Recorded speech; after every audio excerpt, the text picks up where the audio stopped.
Hello, guys. Happy to have you back here at Coffee and Champions. And today I'm with a very special guest. I'm here with Din Thomas, commentator from the UFC, ex UFC fighter, and I would say one of the pioneers of the UFC. So, this guy knows all the champions from the UFC and from a lot of other organizations for sure as well. So, I'm curious about his opinion about the mentality of champions, what he thinks, what's the difference between all these champions, and if there is a recipe of success. So, welcome in. It's good to be here. Thank you for having me. I can't complain. Life is good. I'm here at the UFC Apex right now, and speaking of champions, I'm going to be training with Aljamain Sterling a little bit in about an hour from now. And I had a conversation with him yesterday about that championship mentality. So this kind of falls right into my hands for me today. This is awesome. So, in the last episodes, we were speaking about like, what is a champion like? Are they all the same? Are they different? And if we are looking at the current champions at the UFC, we see a lot of different characters. So, what is your opinion about what is the recipe of success to become a champion? What kind of mentality a champion needs? Well, I think the first thing that all champions need is a belief in themselves.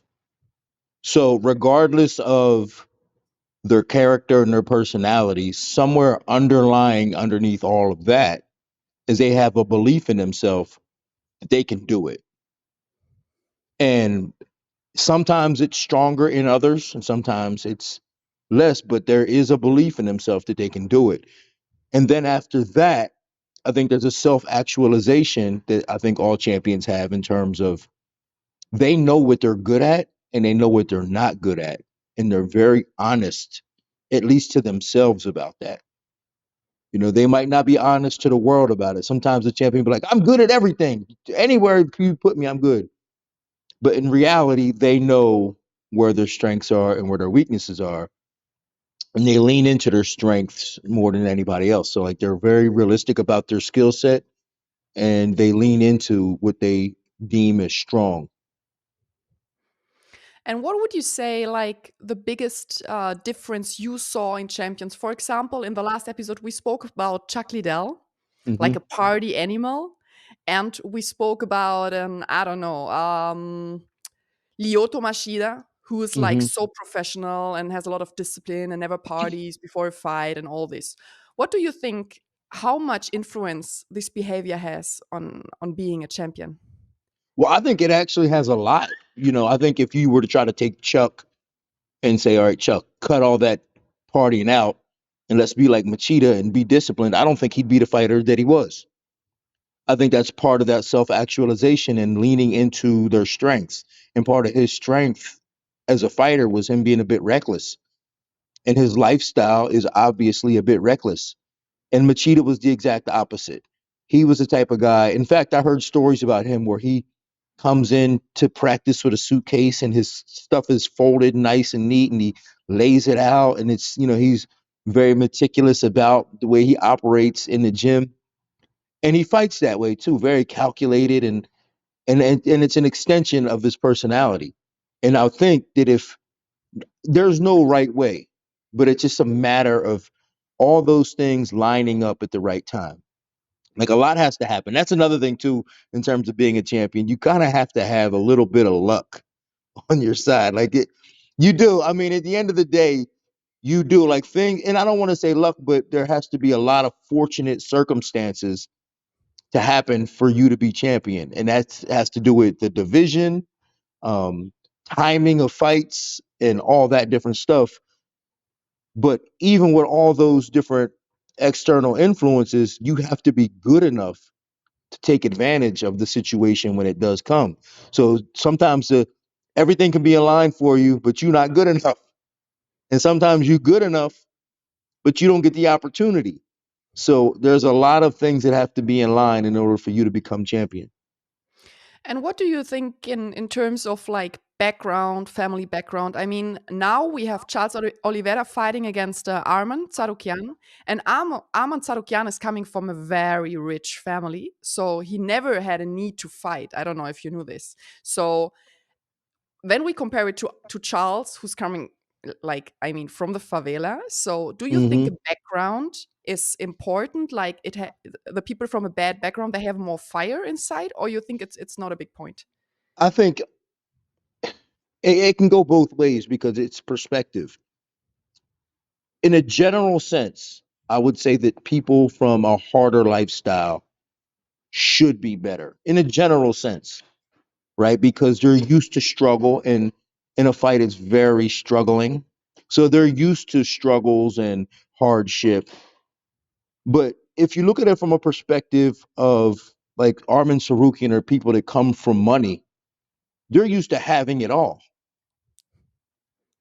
So if they look at it as not a struggle, if they look at a fight as not a struggle, but they look at a fight from a sense of entitlement, like I'm supposed to be good because I have the resources and the money to be good. So I'm supposed to be good. So when you look at a guy like Armin Sarukian, he might not look at a fight the same way that Charles does. Like this is my way out of here. He looks at a fight like I've I'm fortunate enough to have this opportunity to have this training that I've had, and I'm supposed to be good, and I'm supposed to be a champion because I come from championship stock. Look at my family; we're all successful, so I'm supposed to be successful.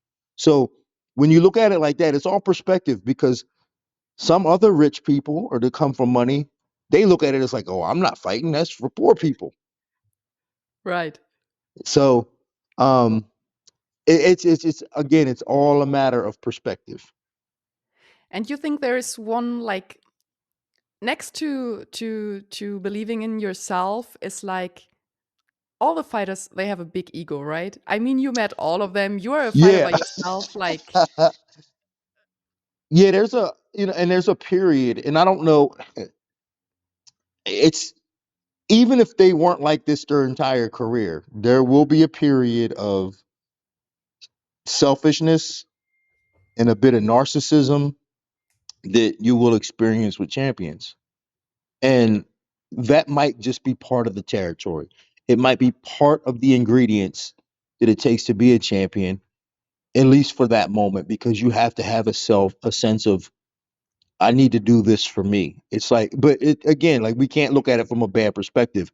It's like when you're on an airplane, they say put the mask on you first, and then you could put it on other people. And champions are like, I need to get this mask on, and right, then I can take care of you guys. But obviously, some of them that have negative personalities take advantage of that, and it's all about me, me, me, me, me all the time.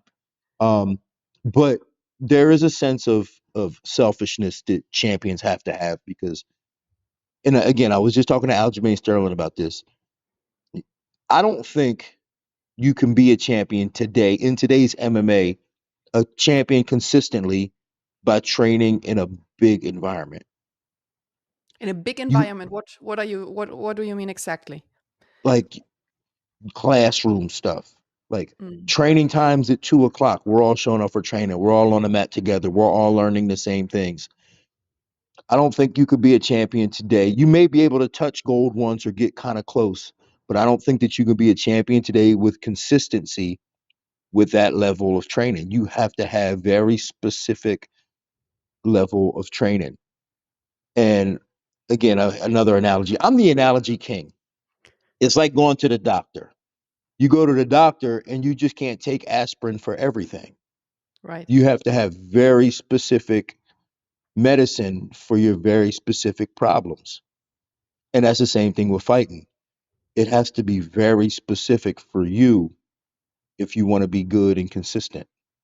right. So let's have as an example Glover Teixeira. I mean, he's the oldest champion in the history of the UFC. He was like 11 years fighting, and he was never able to be champion. And then he reached this goal. He was champion. He lost the title, but he was champion. So, what do you think from your perspective? You were following all these fights, commentating all these fights. What changed in him, for example? Um, Again, I think, and I alluded to this earlier, and that's timing. A little bit of luck. It just so happened that he was coming into his own at the time. Like he had figured out his best style of fighting for his age. And that was he got power in his hands. Let me throw big hooks. And my grappling is better than everybody else's in the division because at that time it was such a striker central division. I mean, when you look at all the other guys, I mean, even still now, Jamal Hill and Alex Pereira, they're all strikers essentially. And Glover Teixeira was different. And he Right. was able to get in and take these guys down. So the timing of him being at the best of his career, which happened to be at the end of it, just met up. It met up and it worked out for him. So again, it's one of them things, and I'm so glad it happened for him because he deserved it. I mean, Right. he for all that he's went through and all he's put into the game, he deserves to taste it. And I'm glad that that did happen for him. But again, not long though, right? I mean, it was short lived because things change and you don't step into the same pond twice. And it changed and he couldn't hold on to it. And do you think, like, let's say 15 or 20 years ago, I mean, the UFC is 30 years now old. So let's say 20 or 15 years ago, it was easier to become a champion or harder to become a champion? It's relative. I think about this all the time Me because too. I think because I think about my own career because a lot of fighters. Well, first, like a lot of people don't even know that I used to fight. But at the end of the day, I had a career. I had a professional career that lasted 15 years. So I've done fighting more than anything else that I've done in my life. And it's relative because, and I always think about like, who would I be able to fight today? Like, because I'm telling you now, I fought as a lightweight. At one point, I was the number 3 lightweight in the world. But I don't think I would have beaten Peyton Talbot if I with my skill set compared to what he is today. But the difference is resources and education. Right. Back then, and that's what the biggest difference is. So back then we were dealing with very limited resources. And we were dealing with a sport that was still we're all just guessing on how to play it at the time. So I think it's still relative. So I don't know if it's harder, if it was easier or harder back then because no one had the resources. No one had resources. And if you could find resource and to get resources, that was a hard thing to do. So if you could Right. get resources, you could be a good fighter. But how was you getting resources? Because there were no real schools, there were no real gyms. And then when you could find one, you found a boxing gym, and then you had to go to a jiu-jitsu gym, which was 30 miles down the road, and then putting all this stuff together. There were no real coaches, there was no real format. So I don't know if it was harder to become champion. It was just different and it's relative. And when we talk about the different divisions, like, there are some people, they are like, oh my gosh, I don't know. Heavyweight is not that hard because there are not a lot of guys. But lightweight, for example, now when we look at the UFC, the lightweight division is just like, wow, like, what's going on? So you think it's important in which division you fight? So maybe you Yeah, have a now better that's chance. yeah, for sure. Now that's fact right there. That's a fact in terms of the higher the weight goes, the easier it's going to be for you because it's just less competition. And then not only just less competition in terms of just numbers, but the reality is that a lot of big guys just don't want to fight. Like when you Right. grow up, yeah, when you grow up and you're 250 pounds, you never have to fight because you intimidate everybody. Yeah, So that's true. yeah, so you don't feel like you need to go into a gym and fight people because you've been intimidating people your entire life. Right. The problems have been solved, but when you're 170 pounds, 150 pounds, that's the size everybody is, and it's a lot more competitive. So it's harder at those weight classes. I mean, even now, if you look at the heavyweights in the UFC, there's like a big gap between the top 5 and then everybody else. It's like this. It's like the top 5, then there's everybody else, and then somewhere in between is Marcin Tybura that kind of separates the two. and he's like the only one in the middle that separates the two. So Right. yeah, it's not a big middle class in the heavyweight division. Yeah, that's true. And if you have to have a look at your own career, what do you think what would have been necessary for you to become a champion? Um, I need again resources. I needed support. I and and I want to get this right too because I don't want to. I had support, but not the support that I needed personally. Right, and this is what I'm saying. Like about becoming a champion, you need individualized care for you, and I didn't have individualized care for me. I had very general and generic care for the team that I had to fit into, that I was trying to mold myself into the structure of what the team wanted. Right. So then after that, and after that happened, I just, I couldn't get any better because that was my ceiling on that path. I couldn't get any better.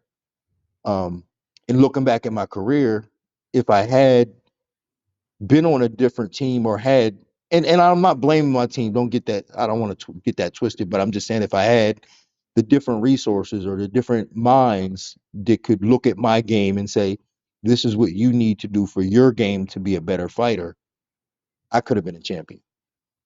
Right. So, two more things to talk about.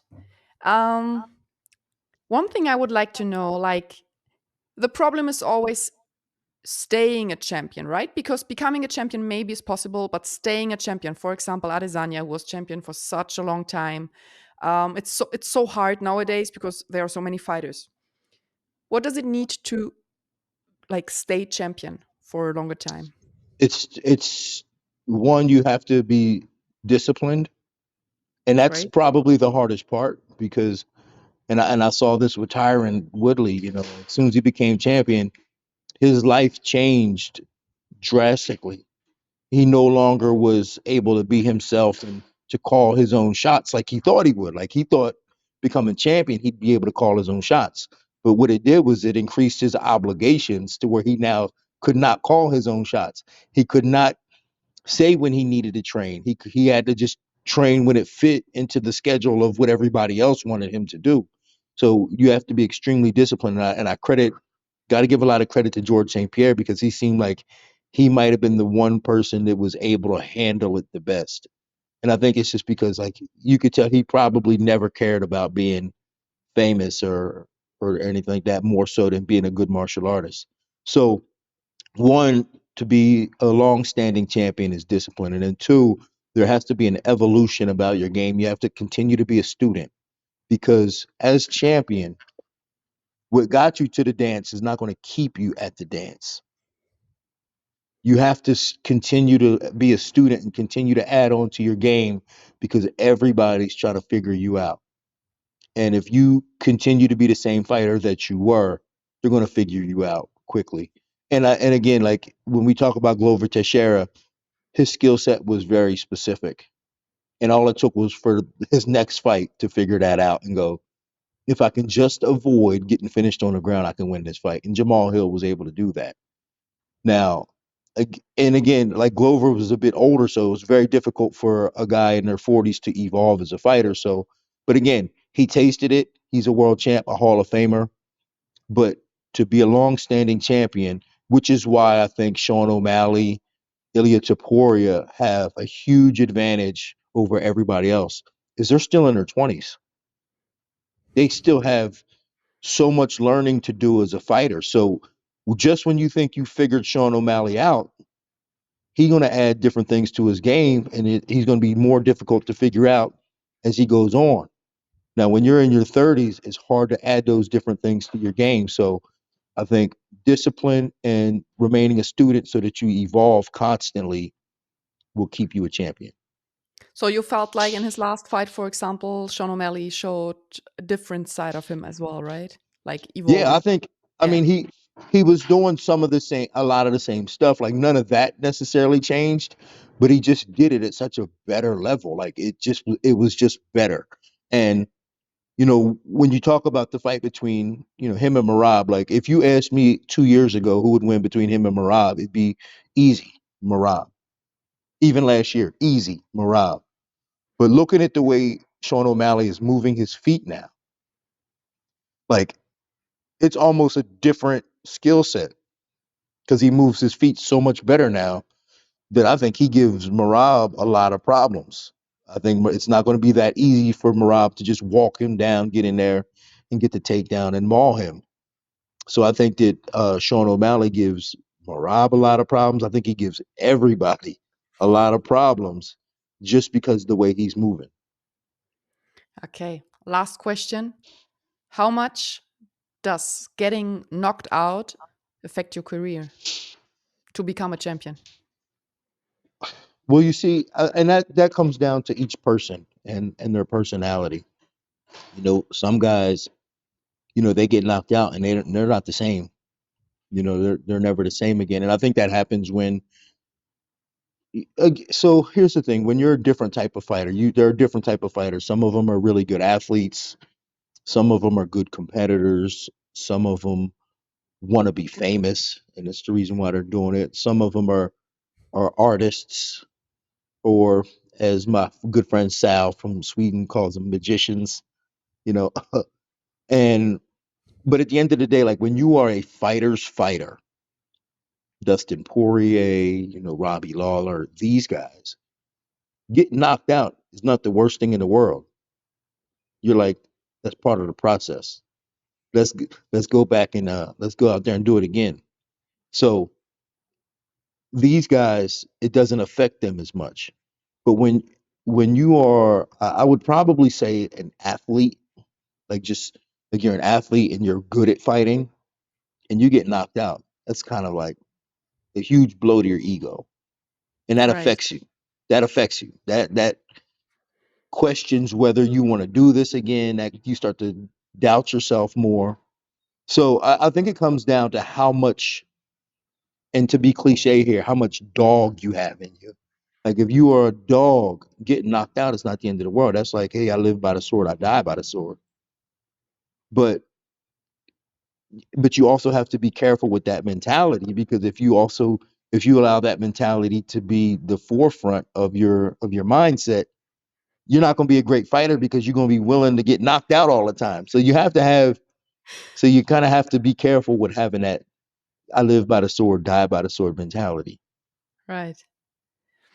Right. Okay.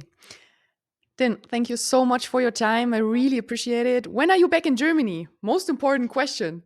I I got to talk to my man Neil Schlegel. I love my people over there in Frankfurt. I can't wait to get back. I have been trying to come back since the pandemic. Like I had a ticket to fly to Germany. So here's the thing, I'll share this with you. Tyron Woodley was supposed to fight Leon Edwards right before the pandemic. It was in February. The fight was in March, and I had my ticket to go to London, and my return ticket was not to come back to the States. It was to go to Frankfurt, and I was going to hang out in Frankfurt the whole time. And then that's when the pandemic hit. Couldn't travel overseas. That fight got canceled, and I haven't been able to get over to Germany since. So I really have to make it a priority in the next couple of months to find a way to get back over to Frankfurt. Yeah, in my town here, Mannheim, it's 40 minutes from Frankfurt. Dennis Siver has his gym Yeah, from the UFC fighter. So yeah, and I've been to Mannheim. yeah, you see. Yeah, I've been. So There's something about that area that I just absolutely loved. It like had the charm of New York City, but it felt cleaner and safer, and everybody is so sophisticated, and they drink with their pinky out. It was amazing. yeah, yeah. So yeah, we hope to have you back soon here, and then maybe we can have a podcast then like live. This would be awesome. Yeah, I'm And I'm 100% in for that. 100%. perfect. Thank you so much for your time. It's very early over there, so I appreciate your time. And yeah, greetings to all of to all of the fighting fans, obviously, and we will stay in touch. All right. Have a good one.